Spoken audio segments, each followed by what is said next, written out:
Hey, welcome everyone. I'll just give us a couple of seconds as some people continue to file in.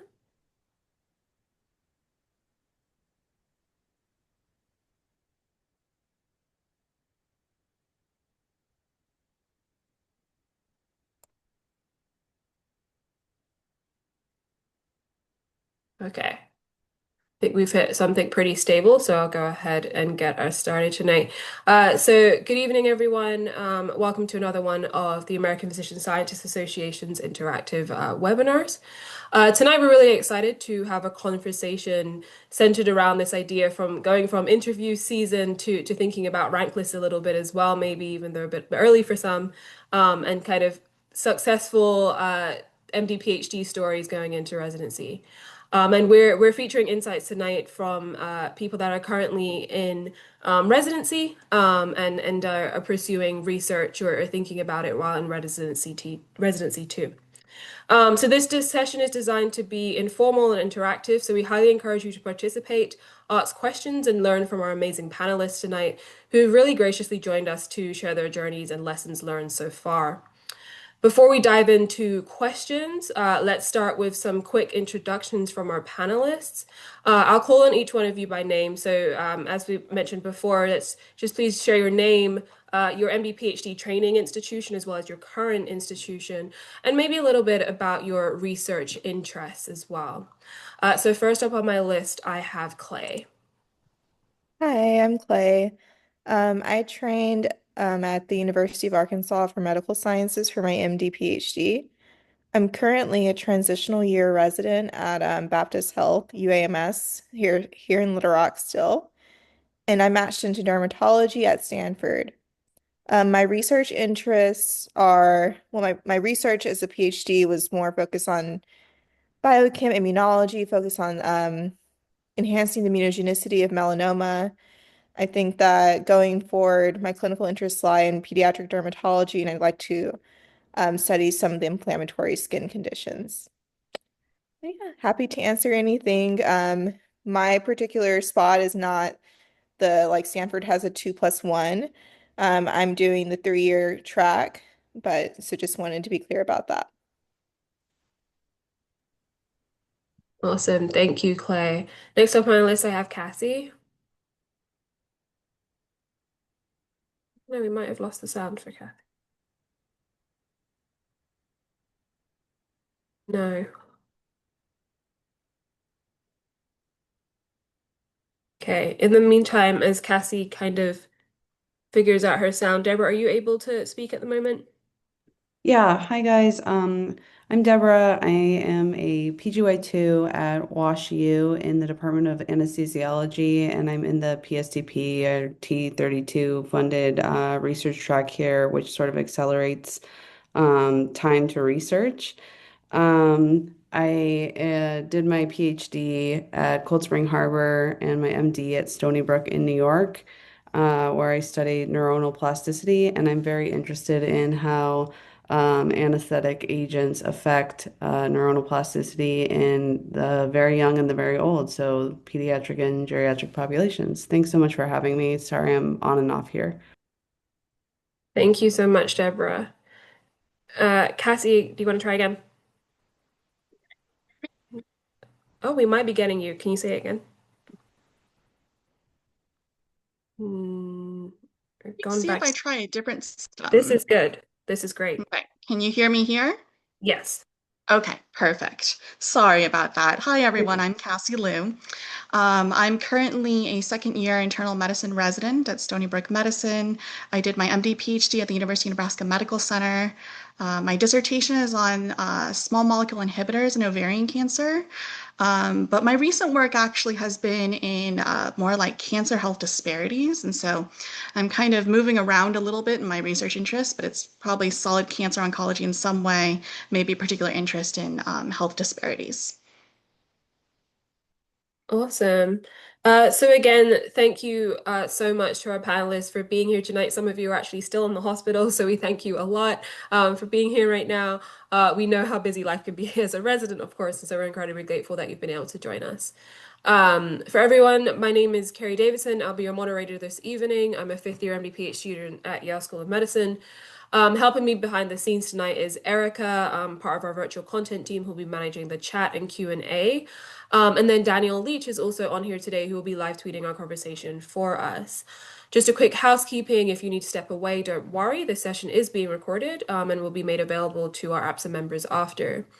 As a reminder, throughout the evening, please feel free to submit questions to the Q&A box. We're monitoring that throughout the session. We've pulled questions together from those of you that submitted questions during registration, and that's what I'll get started with tonight. But we will happily go to our live questions and prioritize them tonight. So that's all from me for right now. So let's go ahead and jump into some questions. So I think the kind of one of the biggest questions to ask you all tonight is thinking about, as we may have heard from our introductions, you all obviously did MD PhD training and kind of ended up in different paths during the residency portion. And so before we get into even thinking about interviews, can you, each of you, maybe talk us through how you ultimately decided on kind of where you're at now and the track that you're at now? Some of us are in PSTP programs and some of you aren't. And so can you speak a little bit more about making that final decision to get us started? And so I'll actually call on you. So how about we have Cassie? Do you want to get us started? Bit of a there's like a long answer and a short answer. The longer answer, I think, involves what exactly are PSTPs, and I think that's a big question all on its own. But I looked at a lot of PSTPs. I only applied to a handful of them. Part of the reason why is because when you look at the broad array of PSTPs and you look at how much research you're actually getting done in residency, PSTPs ended up being a big commitment to potentially a place that I didn't necessarily know much about. And I felt like the risks of that were something that I was not always willing to take. And so, if there are more questions about that, I can talk about that a little bit separately. But essentially, I applied to a handful of PSTPs because of that, of places where I felt very confident that I would like. But then mostly applied to a lot of traditional internal medicine residency programs because I was looking also for a best fit for me.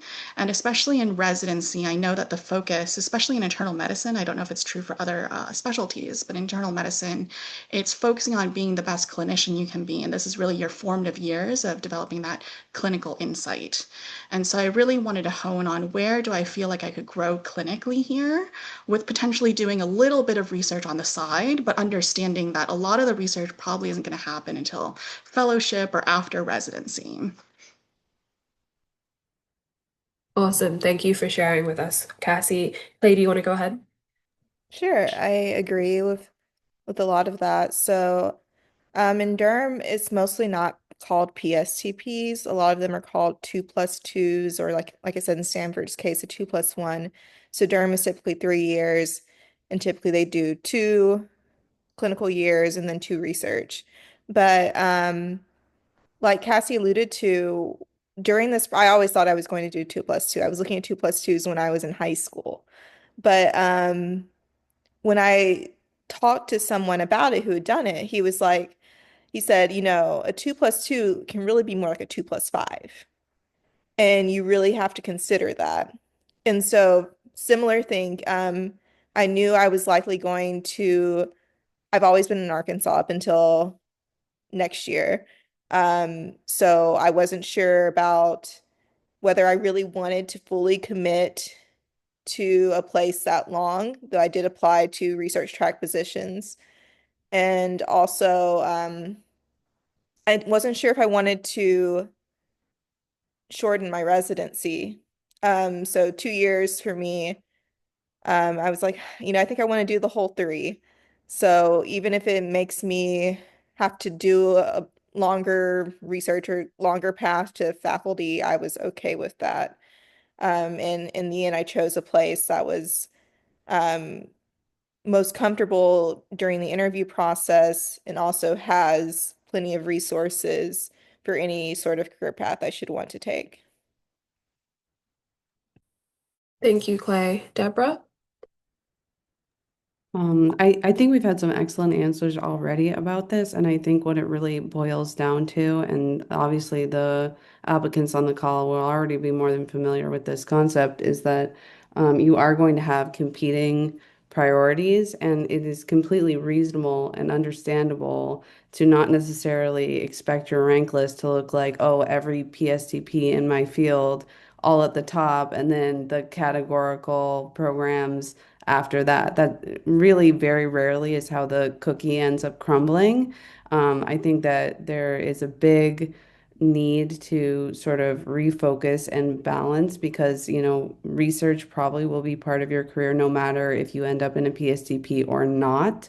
It's really more of, do you have a home base there? Do you think you can get great clinical training there? Are the type of researchers that you want to become at that institution? Like there's more than one variable. It's not the idea of thinking about it as PSTP or not PSTP and like black and white thinking like that. I think as the interview season goes on, will shake out for you guys naturally.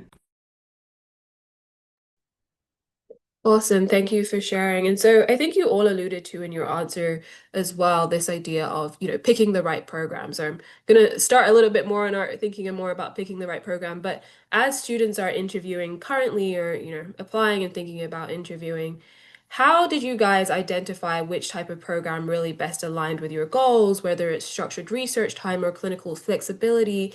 Maybe speaking more towards during the interview season, how did you identify those programs and really start to build that rank list in the end? And I'm going to open it up to whoever kind of feels that they want to take a stab at this question first.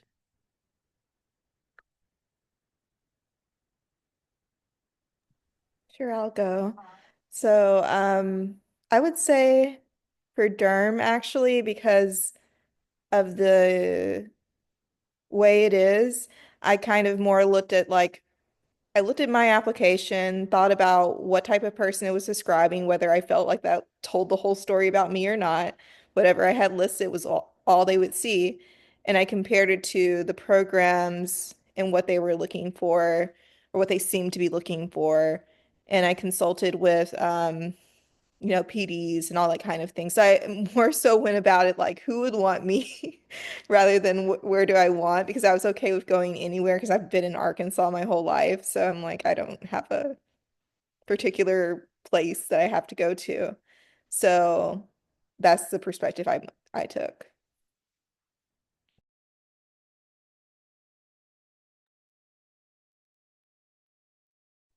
Particular in where I applied to, I really looked at websites and also word of mouth and talked to people about places that I felt were really gonna basically vibe with the things that I cared about and the things that I valued. And then when I went on the interview trail, I really looked for um, interviewers who looked like they read my entire application, who were invested in what I was doing, who we had good synergy, right, on when we were talking with each other. And that suggested to me that maybe we had shared values. So maybe a little bit of an opposite approach to you, Clay, where I really cared a lot about kind of what did I want, and then how could these programs fit into the things that I wanted to do. Awesome. Thank you both. I see that Deborah is responding or has responded to one of our questions, so I was going to let you do that. Deborah, did you want to answer this question as well? Sorry, I may have Yeah, you're lost the good. thread. Could you repeat it? Yeah. No, the question is, during interview season, really, how did you really decide on what program was the right fit for you, and how did you figure that out in interviews? Yeah, so I am sure a lot of people probably will end up having some similar experience here, but I basically had a master spreadsheet of every program that I applied to and every program that you interview at, and like you keep all these detailed notes, and then you sort of break down like you have 1,000 columns. You're like, do they reimburse for everything from like the smallest thing in the world? Like, do they cover parking to, all the way to how many of their graduates ended up staying at that institution for faculty, variables that end up in the end probably being less important, but it's like a way to manage your own anxiety through interview season, sort of give yourself a project. And we're all very neurotic as MD PhDs, but I had a whole waiting system. If that helps you with your anxiety, by all means do it. I don't regret doing it, but I will say a lot of the waiting system, like any waiting system, ends up being very subjective in the end. You like find out that, oh, maybe you are secretly rooting for, two or three programs in this master spreadsheet and adjusting your weights so that they come out on top when they're not coming out on top based on your objective measures. So, I hope I answered the question, but the point is, vibe unfortunately ends up being more important than anything. I know that's very subjective. Interviews and how you feel during the interview ends up being really important. It's just very hard to detract from those experiences. I just want to add to that I had the same thing and I literally had a column called vibes and it was like weighted like 50%, I think. So ditto. Just to this conversation as well. It reminds me a lot. Yes, I did have a spreadsheet. Sometimes not everything was weighted the way that I thought it was weighted, and so sometimes the point system ended up not being didn't make a lot of sense. I ended up making a second spreadsheet after interviews of like all the new things that I found out. And then I actually got together with a friend who was also agonizing over the same thing, also MD PhD student agonizing over the same things. We made the spreadsheets together. And then based on how we kind of thought about our interviews and all of the point systems and everything, we were like, okay, here, based off of what you just told me and what you said you value, here's the place I recommend you go. And then I let, the people I was with, and they let me sit with that for a while. And sometimes people would come back and be like, actually, I hate that. That's not what I'm going to do. It turns out I want to go here. Or they would be like, I sat with it for a week and I felt really good about that. And so that's what I want to do. Awesome. So I love that the spreadsheet keeps going. In applying to med school, I had a spreadsheet and it looks like it's going to keep going into residency too. So a question that comes in a lot and has come in kind of twice in some ways, and I know Deborah has started to answer this via text format, is in your experience, do you feel like applying to PSTP programs gives you a little bit more stability, or gives you kind of more kind of your top choice, right, in going to wherever it is you want to go? I think that's kind of something that's out there, is when you apply to these PSTP tracks, there's a little bit more stability and you're more likely to get in. I'm curious what you guys' thoughts on that, whether personal experience or what maybe even what you've heard of your institutions.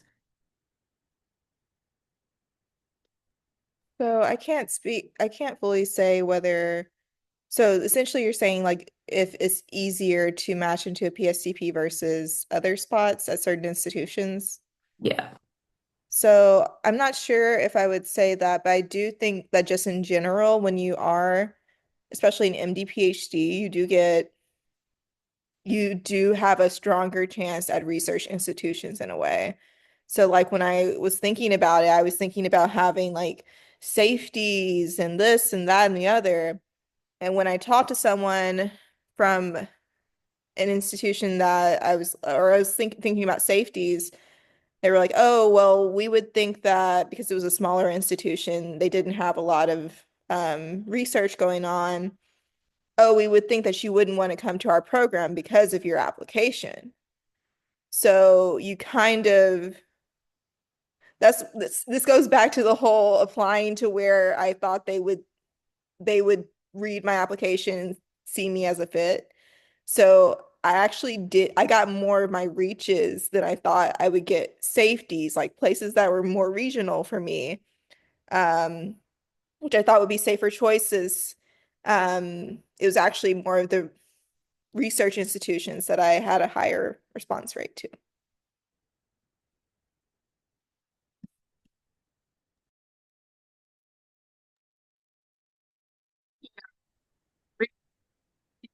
Community programs certainly saw the MD PhD and said, that's probably not a person who's interested in us. I think a lot with the advent of virtual interviews and then the advent with signals in response to that, there's been a lot of stress from a program's perspective of how do we interview people who are actually interested in coming here. And so I think that there's a lot of I wouldn't necessarily call it random screening, but I think there might be some unexpected screening that happens before you get that interview. So I do think that large academic places, large research institutions tend to favor us more because we kind of come with the automatic assumption, even if we don't say it in our application materials, that we're interested in research because that's why we finished this path, got the PhD to begin with. The other side of stability, I don't know if you were alluding to it, maybe, is the question also related to, especially like internal medicine? And I saw this question flash in the chat for a minute about having a fellowship attached to the residency program. Is that also part of this question? Yeah, please go ahead and answer that one too here. That would be great. Yeah, absolutely. So this goes back to the fact that PSTPs, and I think Deborah alluded to this too, they're not really called PSTPs. They're more like an eclectic set of research track residencies, and even internal medicine, they have like PSTP, PSDP. They call themselves a bunch of variety of things. But unlike the MSTP, which kind of has a structured format, and maybe there's some variability inside that structured format. In in residency, there's really no structured format. So they just make it a research track and it can kind of be whatever they decide it to be.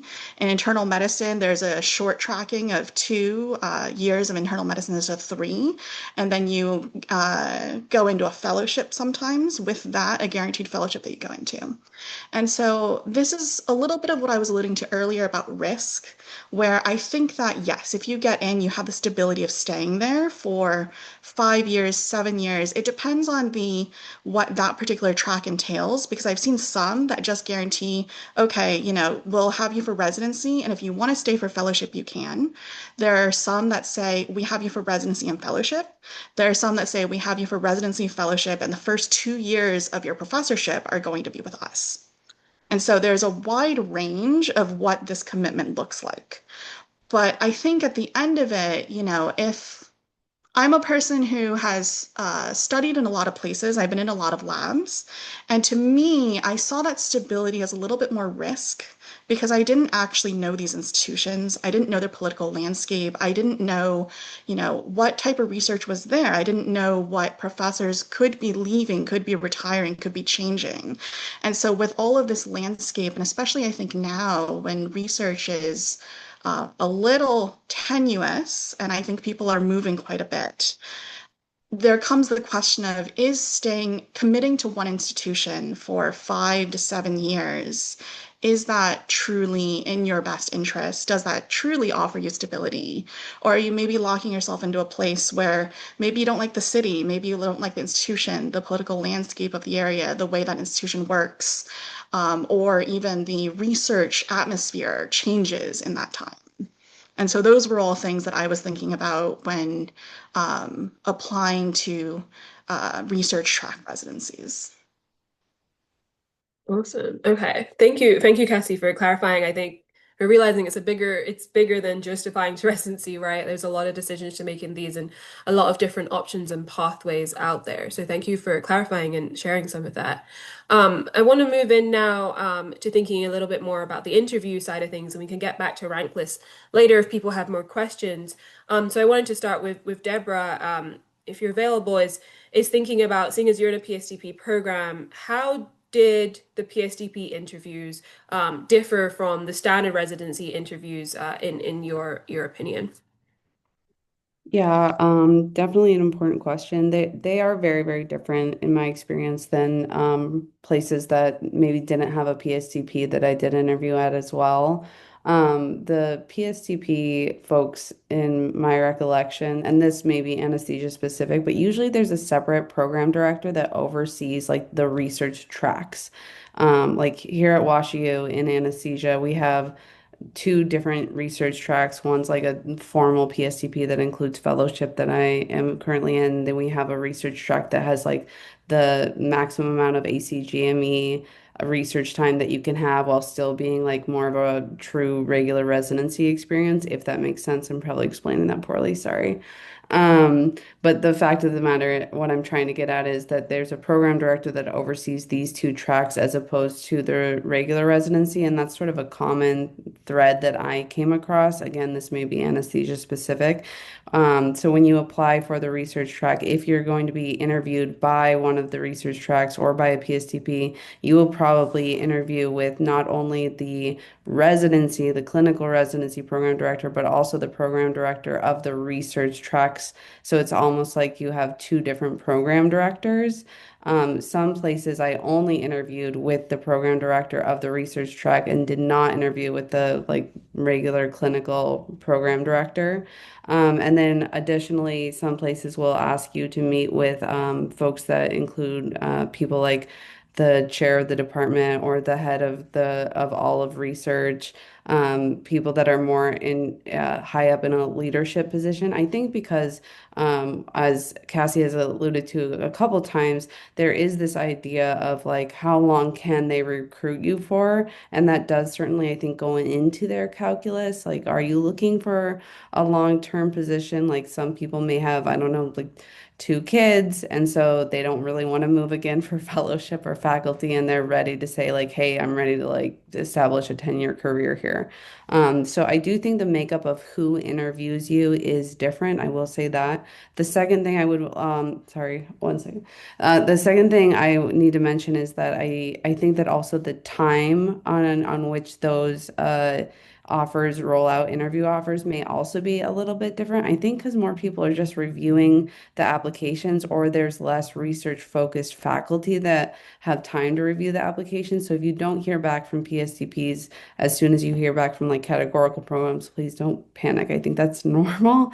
And then the fourth thing is that a lot of times there were like second look opportunities, and some of them were like specific to the research programs because they wanted to have like the current research residents available for those second look days if you were going to specifically come to campus. So they would have like one or two dates. And this again is one of those other double-edged swords that we've been alluding to, where it's like, well, these are the days that we interview research people, or these are the days that you can visit campus as a second look in the spring for interview people.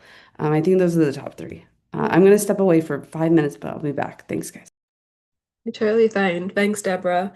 And then I'll direct the next part of the question, and a similar question to Clay, who also did a similar both interviews. Maybe you can speak a little bit more of the specifics between the interviews in your experience. Absolutely. So, um, I'll just kind of go through, I won't name the programs, but I'll just kind of, so one program I interviewed for both the 2+2 and the normal track, and this did not change the interview day at all. It just changed their questions. So, and honestly, I wouldn't recommend doing that because it just led to a whole bunch of questions. Which one do you really want to do? So I was like, okay, well, that was a bad idea. Choose one. A lot of them make you choose just one. And so I would recommend doing that. So, there was one. There was another where I actually didn't sign up for the research part. And then they asked me, they said, hey, we see you're an MD PhD. Would you present your research? So the day before the interview, I had to give a talk along with other in front of the other interviewees and the faculty. And then they ask questions. And so that's just, I guess, whatever faculty could come. But I think also like probably their research person.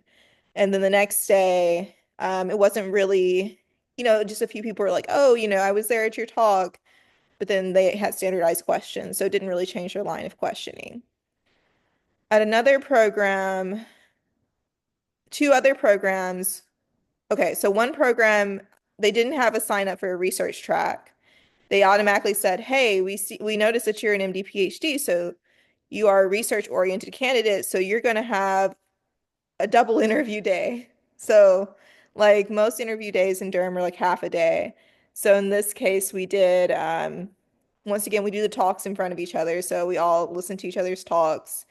And then we had research interviewers, and then we had the standard interviewers. Then another program, once again, there were no tracks to sign up for, and they said, "Hey, we see you as research oriented."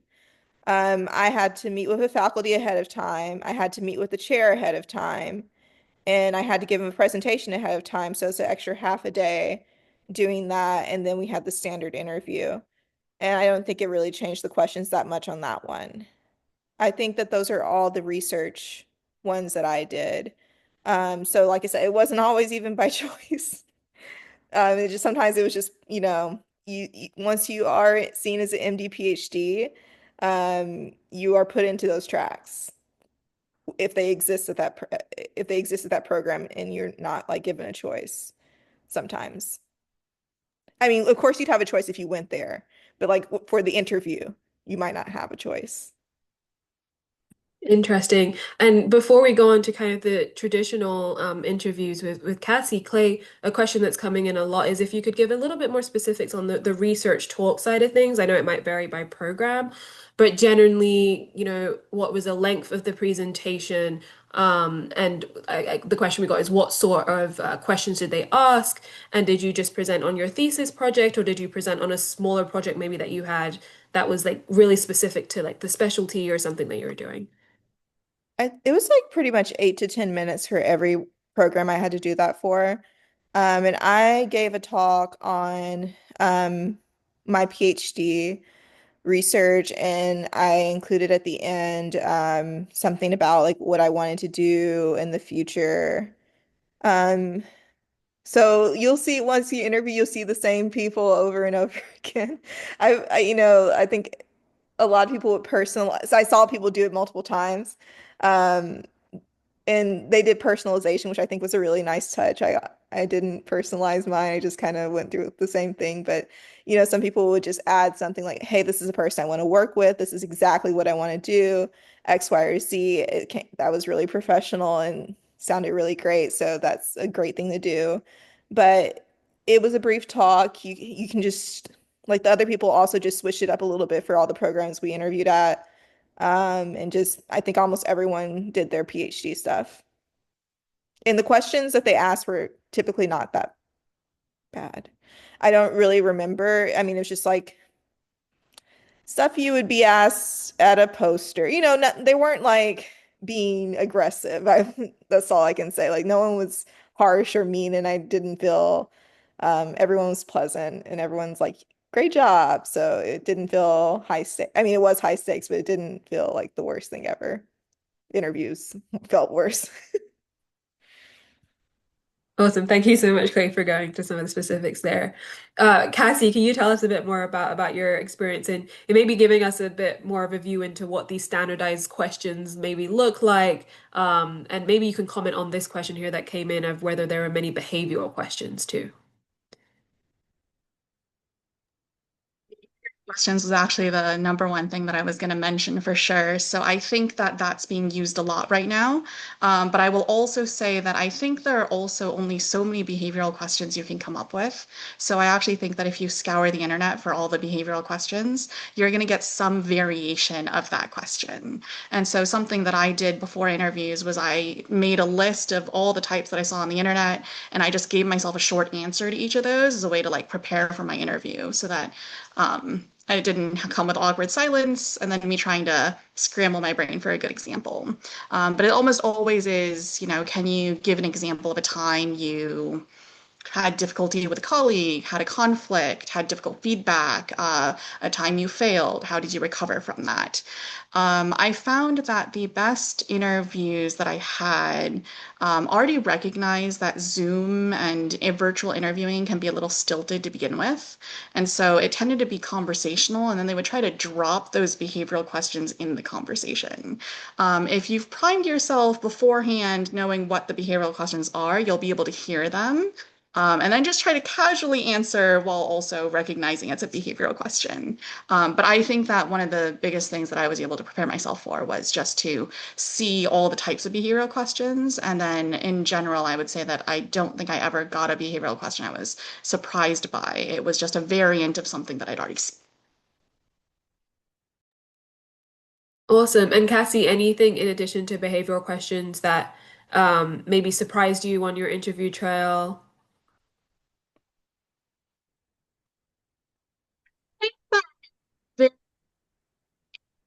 I think in some ways, and I don't know if this was special just to internal medicine, but I think in some ways it was very conversational.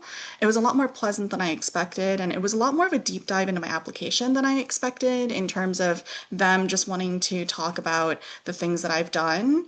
And I just honestly I found it a really pleasant experience of being able to talk about things I was proud about and excited and yeah.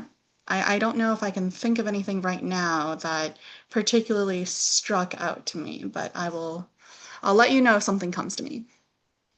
No worries. And to open it up to all of you, I don't know if Deborah is back, but maybe you can, if any of you can remember your behavioral questions, seeing as they seem to come up quite a lot. This question that just came in, would you recommend trying to provide an example from clinical years of your training, or would it be a red flag if a lot of your examples are from the kind of the PhD graduate school side of things? Personally, I don't think that that matters. I think you choose the best story that fits. One person had the advice, basically get a few good stories. And then you can kind of fit them to most behavioral questions. I think I had some from my PhD years, some from clinical years. It's just natural, honestly.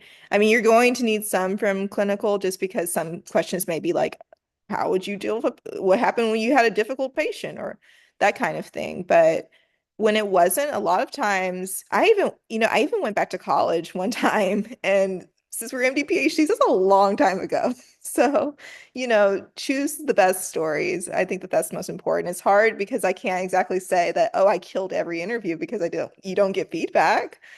They all, in dermatology, it's not conversational most of the time, and they intentionally try to look stone faced. So I'm like, I actually don't know if they liked me. But I think that that's generally the case. You can choose whichever fits best.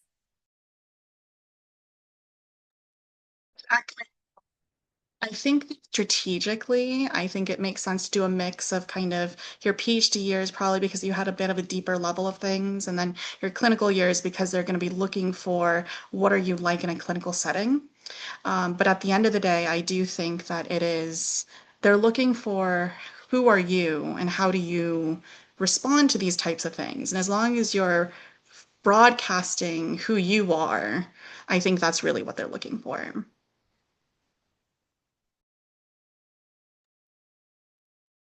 Awesome. Okay, thank you all for sharing those things. So, kind of similar to a question I asked, not necessarily things that you were surprised by on the interview trail, but maybe you can speak to what are some of the common interview pitfalls or misconceptions. So things maybe you wish someone had told you before the interview season began, or that you wish you did kind of at the beginning of the interview season that you did at the end of the interview season, even. So I wish I would have really, really, really hammered out my career trajectory, whether I was sure about it or not.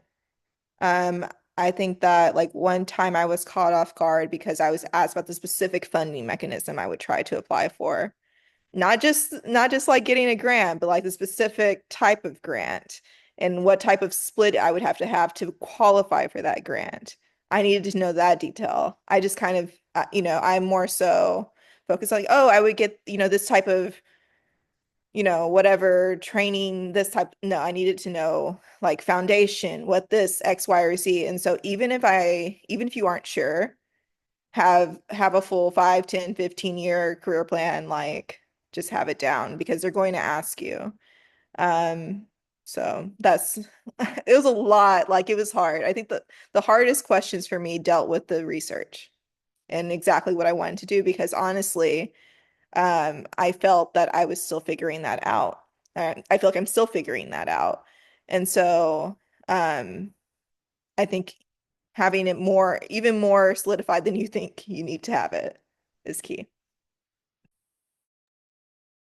Thanks for sharing that, Clay. That is one I did not expect.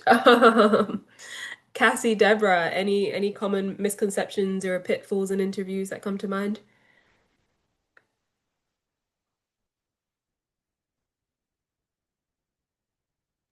I wouldn't say a pitfall, but something that somebody told me before my interview season that sort of rang in my ears as it went on, and I think it was a good thing that it rang in my ears, is that the interview starts the second you're emailing anyone at that institution and ends like honestly when you get to match day, because medicine is just like a much smaller world than people think, and you just try your best and you'll make mistakes, and hopefully people will show you grace and understand that it is a long fourth year that can be still very stressful, even though everyone thinks fourth year is so much fun.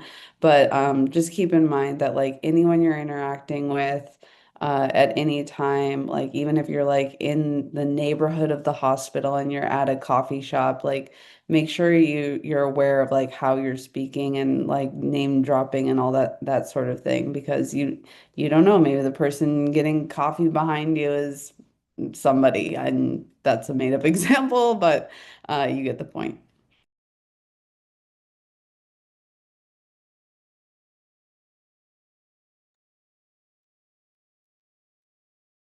I think that kind of echoing both of you, I think that I didn't realize that how rusty I might be and how much of an art interviewing actually is to be able to answer questions and be able to keep that back and forth going. I think practicing an interview with somebody to give you feedback was something I really underestimated. And I think is something I wish I could have done a little bit earlier to really get me ready. And it's not just a, do you have the questions ready? Did you think about it? But there's a part to talking about yourself in a certain way and uh, the way the lighting works on Zoom and all of this that plays into that too. And I think I really underestimated some of that. Sorry, just one more thing I wanted to add, that I think, Cassie, what you said just triggered in my mind this thought, but so thank you for saying that. Um, the people, and maybe Clay, you had said something too about this earlier, but the people you meet on interview season, whether it's faculty or other interviewees, you will continue to know those people. And it is one of the funnest parts, I think, of interview season, is that now is a great time, even if you like, I know you're focused on like getting into the institutions that you care the most about, of course, but even the places that you may be less interested in, it's nice to know, oh yeah, I remembered interviewing with that faculty and they have specialties in XYZ, and you can always reach out later, even if you end up not even going there. So think of it more as like building your network and your story and like your connections out in your own field, and less like I'm gunning for these particular places, if you can. What you said, Deborah, I think part of that is the realization that as we continue to go into the more specialized spaces that we want to go, our circles, the people who are in those spaces, become smaller and smaller. And so, even at the point where, internal medicine is still a very big field, but a lot of people, a lot of the program directors, everybody kind of knows each other a little bit, are aware of each other. And so, there really is this kind of, as you interview with people, there's this wide network that you're making with the people you're interviewing alongside, as well as the people you're interviewing with. Speaking of that small network, if it's okay, there were a few questions about communicating with programs. I would say, and this is from the perspective of derm, so maybe it's different in different specialties. Don't really recommend reaching out to programs before or even after unless you have a question. So if you have a question that can't be answered on the website, that you want to ask, that's different. But in Derm, actually, they pretty much tell us don't contact us. Not because they don't want us to have a pressure to contact them. So the idea is to level the playing field so people don't have to feel like they have to say thank you to everybody, have to come up with questions, show interest. You showed interest by doing the interview. So I don't know how it is for everything, but in Durham, like I didn't contact anybody. First off, I was scared if I didn't put like a punctuation right. Like, what if they read my email wrong and then I make someone upset? Just a little bit of a paranoia. But also, it just isn't. It's not necessary. I didn't talk to any of the programs before or after, besides like course, people I already had connections with. That was actually one of the follow-up questions as well. And maybe if it is maybe it might be specialty specific. So Cassie and Deborah, did you find that did you do thank you emails and things like that in your specialties? Was it kind of said blanket, like don't reach out to us?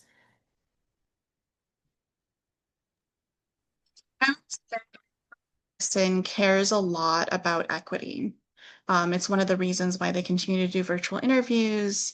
And part of that equity, as Clay mentioned, is not forcing people, pressuring people to do thank you notes.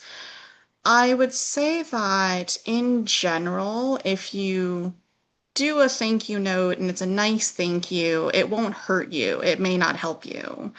If you do it and it's very clearly you're just doing it to do it, and they explicitly told you not to, that can count against you.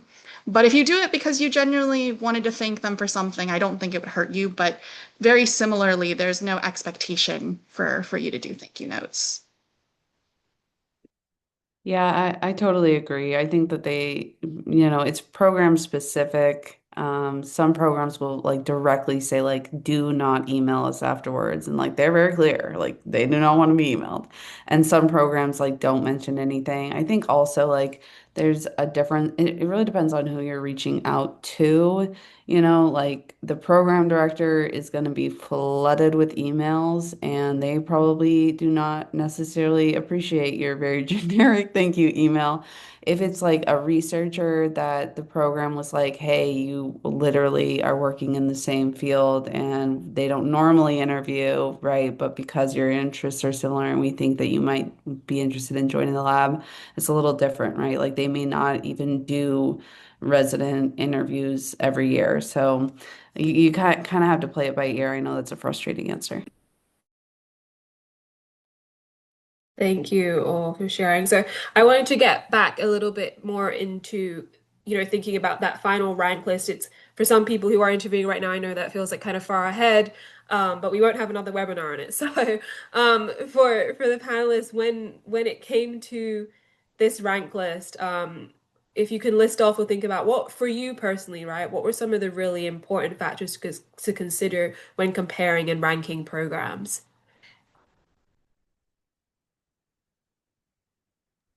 I can start off. So for me, I had like a spreadsheet, and my number one thing, like I already said, was just how I felt during the interview. So there are some interviews where I finished and I felt terrible. I felt like, oh my gosh, that went so bad. And then I was like, oh, maybe I shouldn't rank high a program, even if I thought I was really interested in that program before I had the interview. Why I don't want to rank the program highly that I felt so uncomfortable the whole time.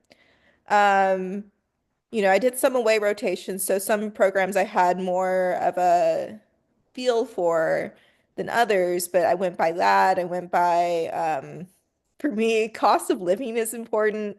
What are the benefits? I'm not rolling in it, so I wanted to make sure it was going to be a livable city for me on a livable wage. So that was actually very important to me, along with other things like, oh, how's the weather? I'm from the South, so it did dock things a little bit lower when I knew it was going to be super snowy. I was like, I don't know if I'm going to be able to tolerate it, but so, and that's kind of how part of the reason, not the only reason. But I ended up ch choosing a place that was warm, literally and figuratively.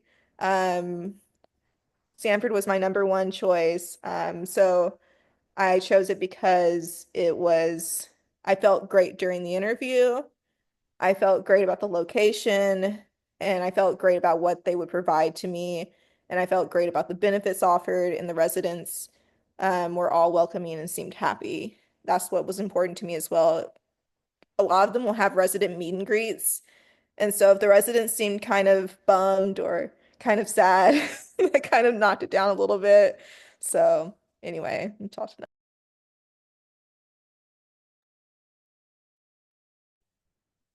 I use those as just a barometer of do the residents seem happy. But on top of that, there are also open houses before you even apply. So if you take a look and try to see which ones are having like virtual open houses, those are also available. And sometimes they can be a good barometer of like, what are they trying, what type of vibe are they trying to sell you? And, how did the residents end up doing this open house? Were they driving in their car trying to go home and then had to, pull over on the street to attend this or something like that? It sounds ridiculous, but it did happen. I saw that. But I say for me, and I think I mentioned this earlier, where it's a lot on how did the program make me feel? Did I feel supported? And then I did that after interview spreadsheet with my friends. And then you tell each other where you think you'll go or where you think they should go. And then see if you like how that felt with where they thought you should go. And that, I think, definitively solidified some feelings of like where things ended up ranking because you got to sit with a week of being like, okay, I will go here. How does that feel? And your gut will tell you how you feel about that.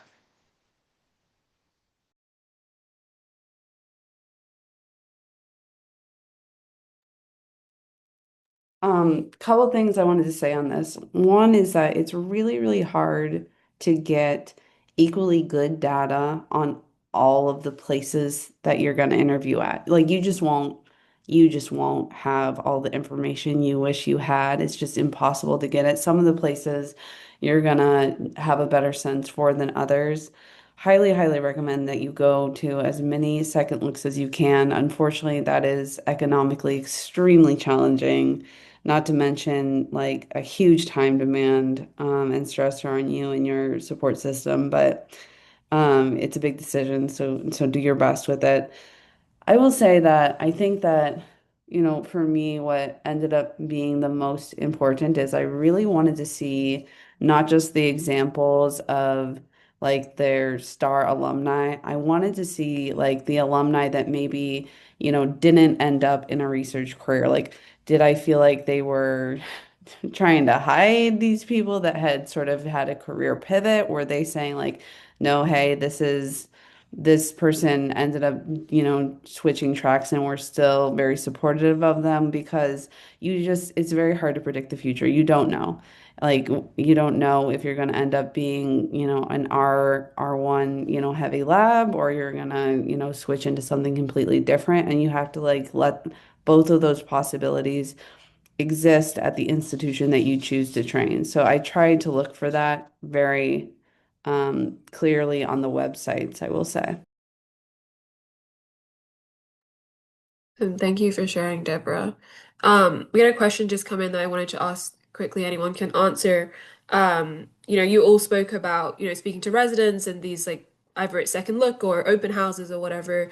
How did you distinguish, right? Being a resident isn't easy. We all know that, right? So how did you distinguish kind of those like grievances with their program from like, how the pro like whether they were really happy, right? They're gonna say, well, the hours are long, but how did you kind of distinguish those things? Hopefully, the residents are just honest with you about it, especially if you're talking to them in person. I know sometimes, like the socials might not be the always the most, real talk all the time. But usually, I mean, like if I were to talk about residency, I'd just be straightforward about it because, some people may say, "Hey, this happens and it's annoying, but everyone has to deal with it."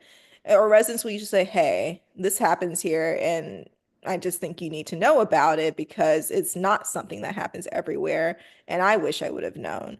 So, usually the way someone says it is usually pretty clear whether it's benign or a true red flag. Um, like I said, I don't feel like most residents would not do that at an official meet and greet. They wouldn't say this is a red flag of our program. I mean, they're not a dermatology program, but one of the TYs I did, they essentially said, this is a red flag. And if someone says that, believe them. But I think people, the way someone says it will usually be your key.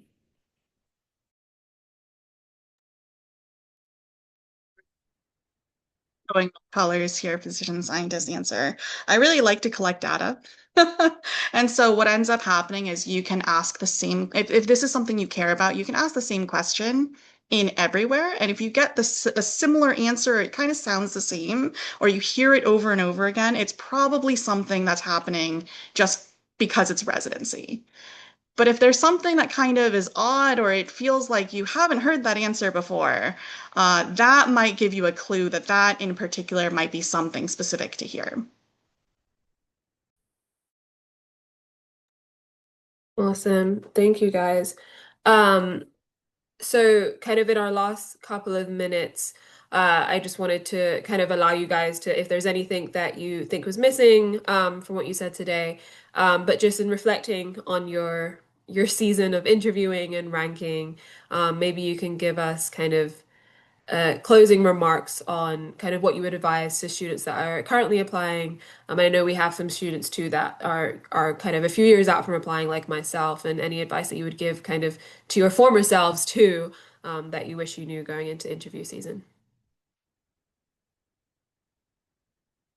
I mean, the biggest advice I would give me is chill out. So, and I think that would apply to a lot of people. Chill out, just let it happen. Be prepared, but you've done so much. You've had to do so much to get here. Just be the fun human being you are. I feel like the most positive feedback I got was when I was just very myself and they were like, "Where did you get that thought from?" And I'm like, "I don't know, my brain." But they're like, "No one said something like that." So it's just, say things that, be self-aware, but just be yourself and be chill and don't try too hard.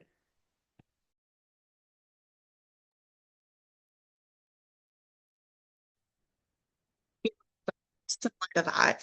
I saw a flash of another question. I'm sorry I haven't been able to keep up with them. It's difficult to kind of do both at once, but I think there was at least one or two questions that was like, should I do it or do you think I shouldn't do it? And I think my answer is always going to be just do it, right? You have the application that you have. And if you feel like that's not good enough for a research track, it doesn't hurt to apply anyway and see what happens. I think there's a lot of anxiety sometimes, especially among MD, PhD students, or even MD students who are interested in research tracks about where they should apply, where we'll accept them. And I think that, I've honestly been really surprised recently about the people who have gotten into PSTPs, even though we say that there's a strong MD, PhD preference. I've seen a lot of MDs with a research background get into these research tracks. And I've seen a lot of MD PhDs, you see two right here, who did traditional tracks, who ended up not doing a research track for their residency. And so I think one thing is just to cast a wide net, do all of it. If you want to do it, just do it. But I also think that what is meant for you can't miss you. And so, do what you want, apply to the things that with what you have, see what happens.